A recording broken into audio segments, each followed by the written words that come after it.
Yaduhat Wadusak, Yanyedi Ayahat. So that's my Tlingit language that I'm able to speak. I'm struggle with, but I thank Kluani for her Tlingit language as well. Peter Kirby, Tack River Tlingit citizen, Atlin, British Columbia is where I'm from. Atlin is about 50 kilometers into BC from Yukon territory. We're socially, economically, culturally tied to the Yukon, even though we're within the BC border.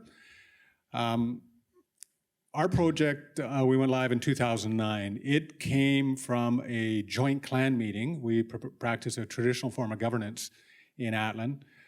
Joint clan meeting in around 2004.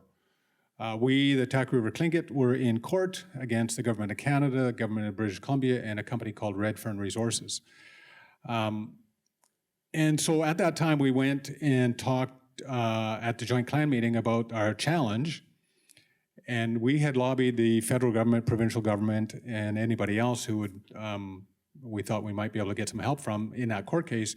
The federal government gave us, provided $50,000 for that court case, while they spent over $5 million.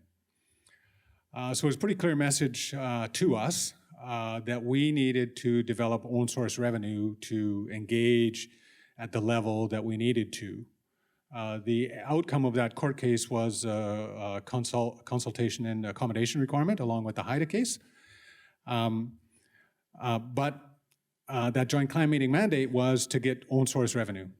So we engaged on that, and along came a request for proposals from BC Hydro, to which we responded and were successful.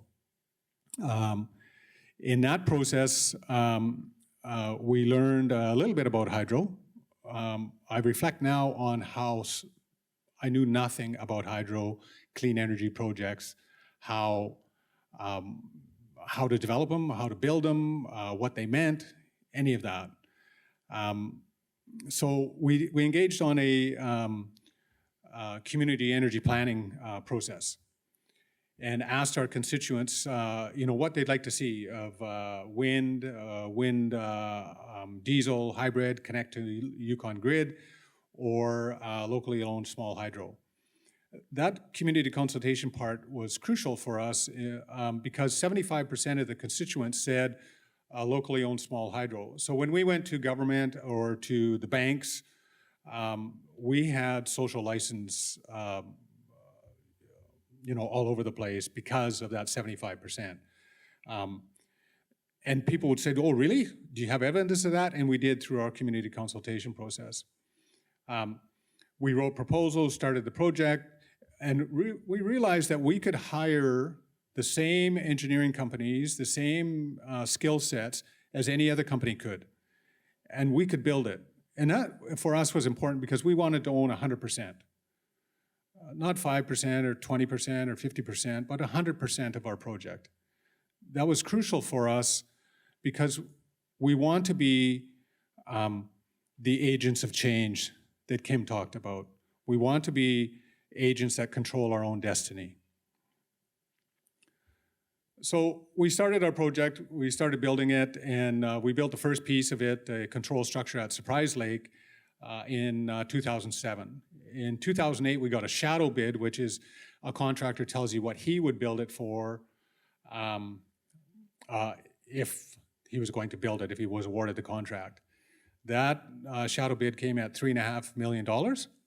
We tendered that fall and got the bids back, and the bids were $6 million, $7.5 million, and $8 million. Yeah, that hurt. So, these are challenges that happen. And so, I spent a lot of time, my hair was black before that moment. And then, we chased money. We were able to get it. We got some sub-debt from an organization called EcoTrust. They called it the Regeneration Fund. It's been morphed into Aboriginal Capital Corporations now that own that. And then ultimately bought it out with First Nations Finance Authority bond financing. So when we got hit with the double prices, we chased money. The low bidder, $6 million contract guy, When we finally got the money and said, okay, we're ready to sign a contract with you, he said, well, actually, I'm too busy now. I've found work elsewhere, and I can't do it.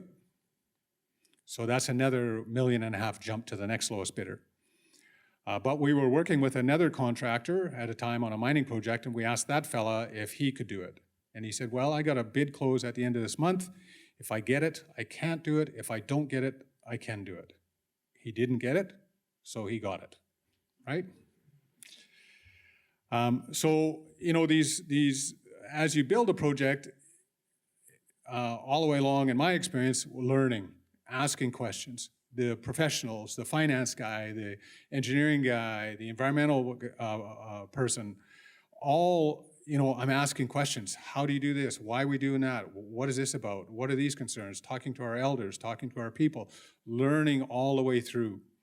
And so really it is, in my experience, has been like being able to learn, to open yourself up, to learn all the way through, even though, you know, you're supposed to be the guy who knows this stuff. Really, there's so many people who know so much more. I always am reminded my father, when I was 17 years old and did know everything, he told me, you know, Peter,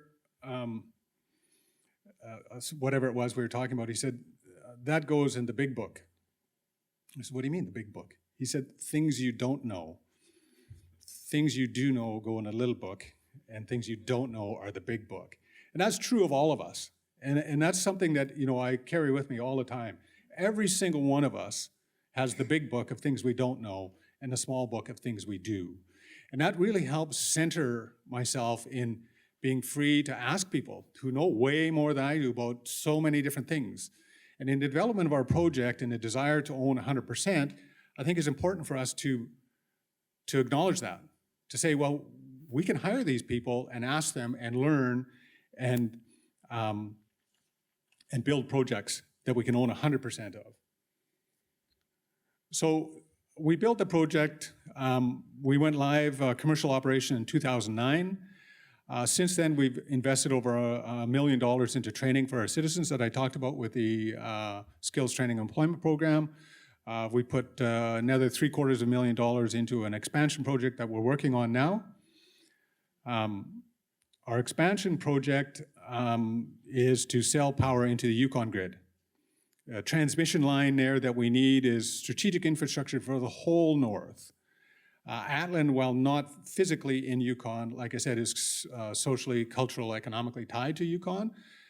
I was at a meeting a little more than a week ago with the premier of some business people and premier of BC and Yukon, and both acknowledged that that 60th parallel border is kind of an arbitrary thing that some folks came up with a while ago, that we really need to look beyond and talk about regional economics and how Tack River Tlingit are part of the Dakan Nation, which includes Carcross, Tagish, and Teslin in the Yukon.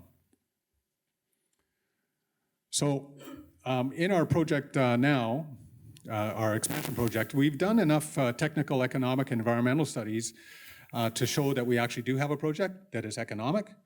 And there's significant benefits to the Yukon region, businesses, and ourselves. There's growing demand in Yukon for renewable energy, and Yukon Energy Corporation, which would be the buyer, is interested. So we have a market for it.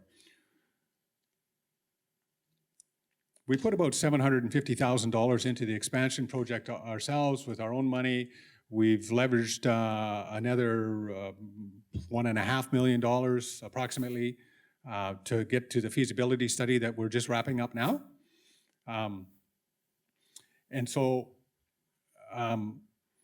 you know, our project will supply Yukon with about 46 gigawatt hours a year. About 450 gigawatt hours is what the annual Yukon grid consumption is now, so we'll be a little over 10% of that.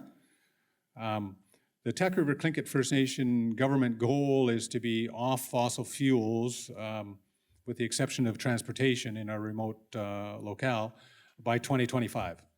We have geothermal installed for our main administration buildings, our hydro, all new builds are electric.